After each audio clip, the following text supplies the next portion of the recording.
প্রিয় ভাই, পৃথিবীতে আমরা সকলে কিন্তু আল্লাহ তাআলার মুখাপেক্ষী। আল্লাহ তাআলা কিন্তু আমাদের মুখাপেক্ষী না। আমাদের নানান সমস্যা থাকতে পারে, আমাদের প্রত্যেকেরই অভাব আছে, কিন্তু আল্লাহ তাআলার কাছে কিভাবে চাই আমরা সেটা চাইতে পারি না। এবং কোন সময় চাইতে হয়, কোন সময় চাইলে আল্লাহ তাআলা বেশি থেকে বেশি কবুল করেন এবং আল্লাহ তাআলা দেন, আমরা অনেকে এই সময়টা জানি না এবং অনেকে জানার পরও গাফলতি করি।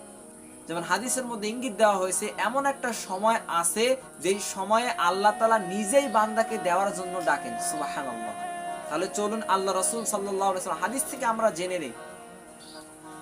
হাদিসের মধ্যে আছে যখন রাতের শেষ ভাগ আসে তখন আল্লাহ তাআলা আসমানে নেমে আসেন এবং বান্দাদেরকে ডাকতে থাকেন, আলা মিন মুস্তাগফিরিন ফাআগফির লাহু, আছে কি কোনো ক্ষমা প্রার্থনাকারী, আমি তাকে ক্ষমা করে দেব। আলা মিন মুস্তারজিকিন ফাআরযুকাহু, আছে কি কোনো রিজিক প্রার্থনাকারী, আমি তার রিজিকের সমস্যা দূর করে দেব, আমি তাকে রিজিক দিব।